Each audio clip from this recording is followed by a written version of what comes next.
Hello everyone and welcome to the Anime Vote. I'm Brian, your host, here with a manga volume review for something that's actually been out for quite a while now. Murciélago by Yoshimura Kana. That's not the only thing different. Normally with these manga videos, I don't really script them, it's more just a stream of consciousness, but I want to give you all better content. So I have compiled all my thoughts into a cohesive matter to make a hopefully more entertaining experience. If you appreciate that, be sure to like the video and tell me in the comments and subscribe and all the other YouTube things I'm supposed to be saying. Anyway, Murciélago is actually something that I covered earlier in the channel when I was recommending obscure mangas. But I just wanted to talk more about it, so now I'm doing a volume-by-volume review. So, what's it about? Well, let's set the scene by going over the first few pages, because they perfectly set up the tone for the manga and its plot. We begin with a gruesome and deranged montage of a bunch of people getting a one-way ticket to King Yema's place, while also just completely covered in scrawling text of, "I killed them," over and over and over and over again. This is immediately followed up with hardcore lesbian Yes, we got a manga version of Muppet sex and violence on our hands.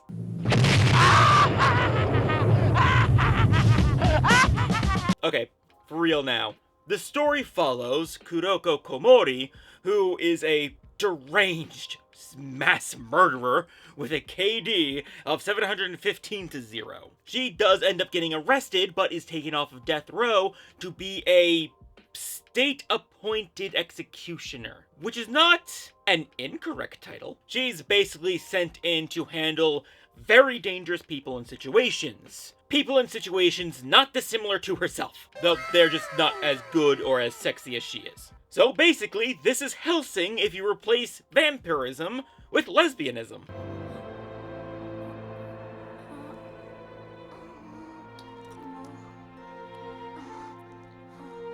And if you're a woman who happens to fall into that weird subcategory of people that are way too into serial killers, here's Kuroko for you. The only thing she loves more than killing is women. A big driving part of her character is not only the fact that she can get into other criminals' mindsets in order to best them when she's on the job, but also being a perverted menace to women, but also being suave as hell with women. She hops that line like a game of hopscotch. She destroyed her phone by shoving it into her Kuroko's grim devil-may-care attitude is offset by her partner's more whimsical devil-may-care attitude. Hinako Tozukura is...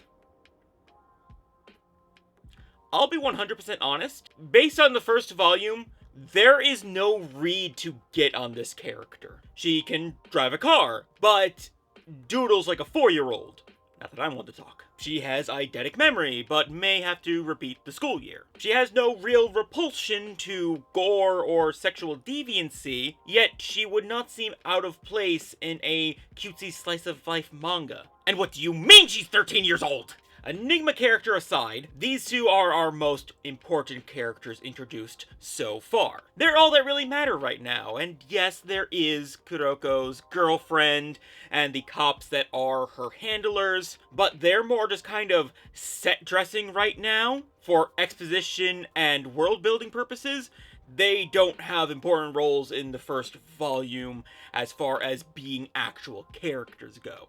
For the events of this volume, we have the duo track down an ex-pro wrestler who is just kind of straight up Bane. And I don't even mean that from the pro wrestler criminal angle, I mean down to the fact that he's taking this substance that is basically just venom. It insanely increases the user's strength and durability while also turning them into a nigh unstoppable rage monster. I'm surprised they just called it Caesar rather than something like Toxin, but they are able to take the bastard out. And then we have basically the restaurant scene from Pulp Fiction. That comparison is more disingenuous, to be fair, but that's really all I got to say for it. It was only a single chapter. And then we have Saw, kinda. Basically, old man lost his family to a murderer and went crazy. He spent so many years and so much money to make a death mansion. Then he invited a whole bunch of criminals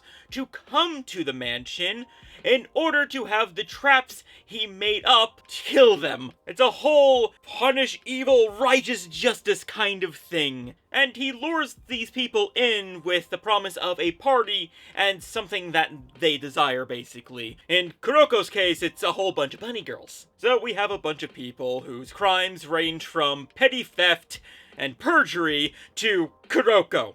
And most of them die brutally. Kuroko ends up surviving because, of course, along with a young woman named Miyuki, who she actually met earlier in the volume.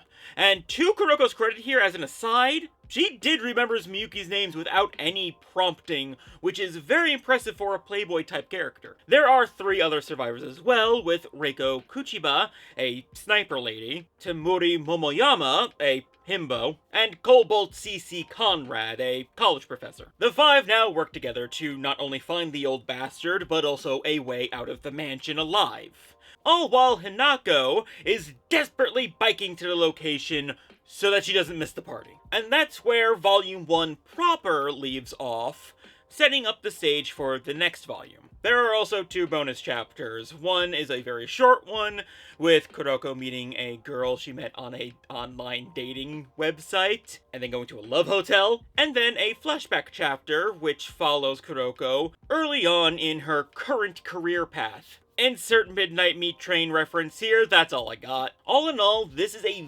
very good start to a manga. Not only immediately setting the tone, letting you know if it's something for you or hooking you immediately, but also strongly introduces the main character, letting you know all that you currently need to know about her, while setting up the people around her in a more mysterious way to get you interested in learning more about them and the evolution of relationships and plots. Plus, ending on a cliffhanger is always a good way to get excited for the next volume, albeit it is pretty cheap.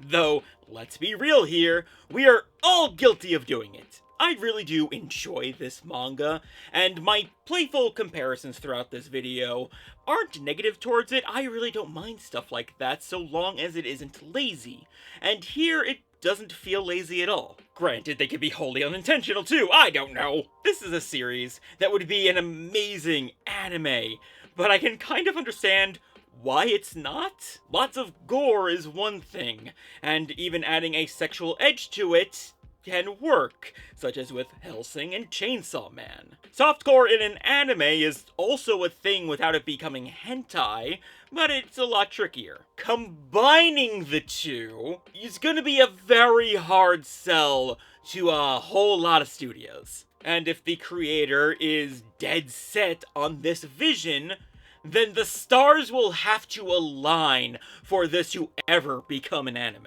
Hell, maybe Yoshimura Kana doesn't even want it to be an anime. I don't know. I don't look into interviews and stuff like that. Not really my bag. But if you have and you know the answer, leave a comment down below. I'm interested to find out. I just don't care to research it. I'll likely get into Volume 2 sometime next month or whenever I need an extra video for a week. We'll see how it goes, see what the interest is, all that fun stuff. Anyway, with all that said, thank you so much for watching, and I'll catch you next time in the void. Later.